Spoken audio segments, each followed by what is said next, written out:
नमस्कार, आप देख रहे हैं दी पंचायत और मैं हूं आपके साथ उमेश शर्मा।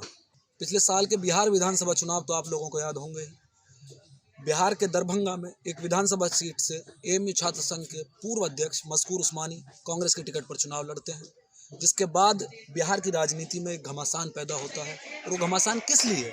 क्योंकि विरोधी पार्टियां पूर्व में दिए गए जिन्ना और पाकिस्तान को लेकर उनके बयानों को सेंटर पॉइंट पे लाती हैं और उनको लेकर बहस छिड़ जाती है कि कांग्रेस ने एक ऐसे व्यक्ति को टिकट क्यों दी जो जिन्ना या पाकिस्तान परस्त है, जिसने जिन्ना को लेकर तमाम तरह के बयान दिए हैं, और उसको आप एक विधानसभा से टिकट क्यों दे रहे हैं। जिसके बाद हुआ क्या? जिसके बाद हुआ ये कि बिहार विधानसभा चुनाव में जो बाकी के मुद्दे थे वो एक तरह से साइडलाइन हो गए, मार्जिनलाइज हो गए। और उसके बाद जो एक बहस शुरू हुई वो जिन्ना और पाकिस्तान पे, कि कौन कितना जिन्ना का विरोध कर सकता है, कौन कितना पाकिस्तान को गालियाँ दे सकता है।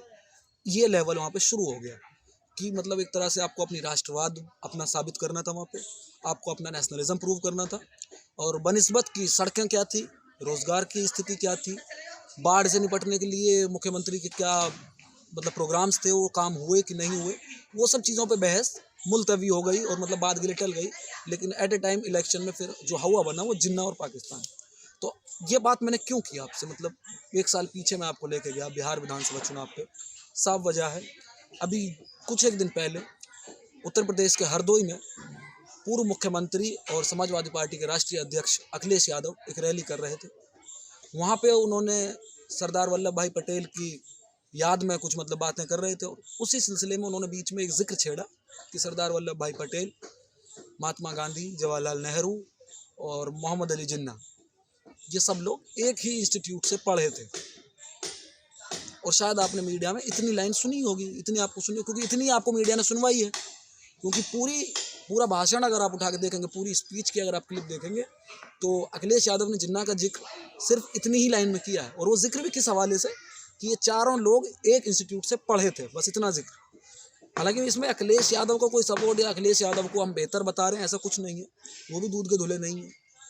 लेकिन अभी वक्त किसी और बहस का, किसी और बात को करने का है। तो अभी क्या मुद्दा क्या हुआ?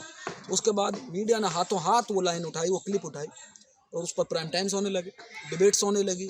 शाम को 7 बजे के और 8 बजे के शोज़ में बड़े बड़े दानिश्वरों को बिठाया जाने लगा, बड़े बड़े समझदार लोग आने लगे, अपनी राय रखने लगे कि जी हाँ। और फिर विरोधी पार्टियों में, चाहे वो भाजपा हो, चाहे वो कांग्रेस हो, चाहे वो एआईएमआईएम के असदुद्दीन ओवैसी हो, किसी ने ये जहमत किसी ने नहीं उठाई। हालांकि देखी सब ने होगी, लेकिन ये जिक्र करने की जहमत किसी ने नहीं उठाई कि अखिलेश यादव ने उसमें जिन्ना का जिक्र किया कितनी देर और किस संदर्भ में जिक्र किया। तो जिक्र था सिर्फ उनके एजुकेशनल इंस्टीट्यूशन के बारे में बताने का। लेकिन जो हाइप बनाई गई, उसके बाद क्या हुआ?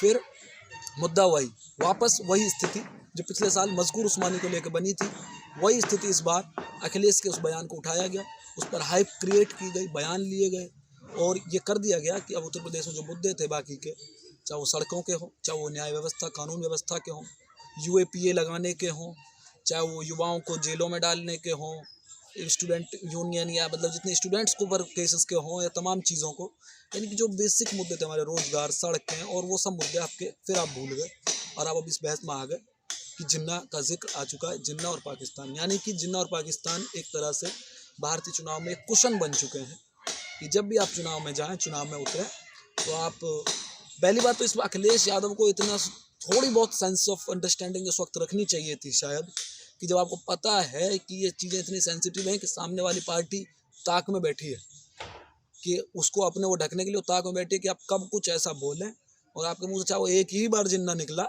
पूरी स्पीच में, लेकिन उन्होंने उठा लिया हाथों हाथ। तो इससे कहीं ना कहीं आपकी सेंस में कमी भी कहा जाएगा कि आप कितनी बड़ी जगह से एड्रेस कर रहे हैं। बेशक आपने एजुकेशनल इंस्टीट्यूशन में के पढ़ने कि जिस इंस्टीट्यूट से वो पढ़े उस इंस्टीट्यूट का जिक्र किया, लेकिन आपको वो नाम लेने से बचना चाहिए था जो नाम रातों रात एक हेडलाइन बन गया मीडिया में।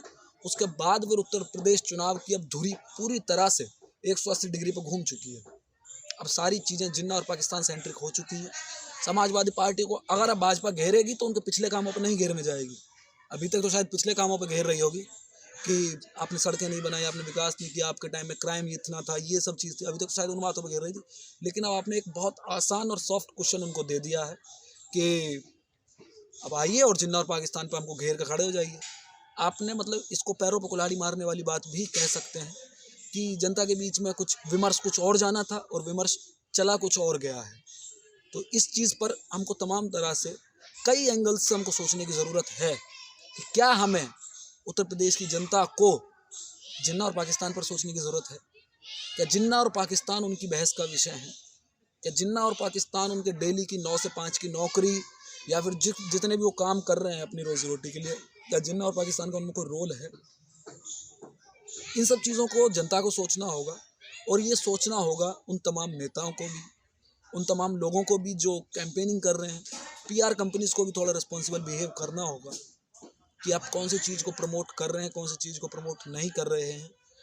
इसलिए आप सब लोगों से यही गुजारिश है कि बेहतर चीज़ों तक एक्सेस रखें, बेहतर चीज़ें पढ़ने की कोशिश करें। तमाम चीज़ें हैं इंटरनेट पे, आप बहुत ज़्यादा वक्त नहीं लगता क्रैक करने में कि कौन किसके पाले में खड़ा हुआ है।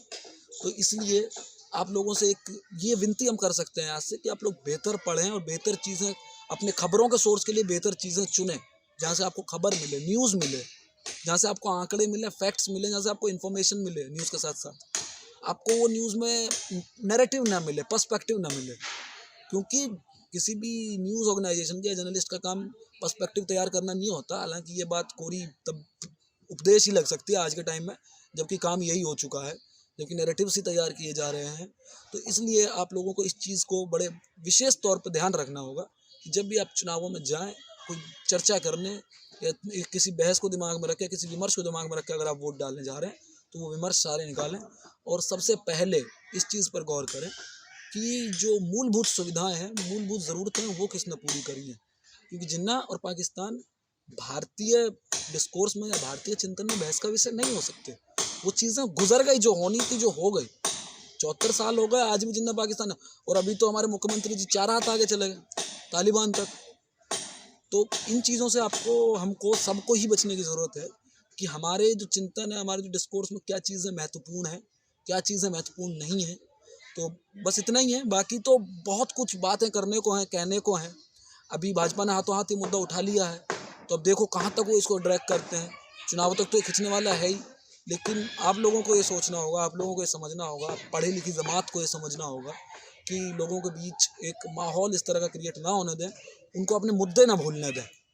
सबसे इम्पोर्टेंट है कि जिन्ना और पाकिस्तान की बहस में पढ़े लिखे लोगों से मेरी रिक्वेस्ट है कि वो जनता के बीच ये मैसेज देने की कोशिश करें कि आपके जो मुद्दे थे वो आप लोग ना भूलें इस बहस के चक्कर में। तो इस वीडियो में इतना ही, और इस वीडियो की स्क्रिप्ट हमारे लिए द पंचायत की टीम ने लिखी है और वीडियो के पीछे जो एडिट कर रहे हैं वो सुशांत हैं, और कैमरा जिन्होंने संभाला वो पवन कुमार शुक्ला, जिन्होंने इस वीडियो के लिए कैमरा संभाला। और आप बाकी अगर आप ये वीडियो दी पंचायत के फेसबुक पेज पे देख रहे हैं तो पेज को फॉलो कीजिए और लाइक कीजिए, और अगर आप यूट्यूब पे देख रहे हैं तो चैनल को सब्सक्राइब कीजिए और वो बेल आइकन को भी दबाएं ताकि हमारी अगली जो भी वीडियोज़ आएँ वो सबसे पहले आप लोगों तक पहुँचें। और बहुत बहुत शुक्रिया, अपना ख्याल रखें, हैप्पी दिवाली।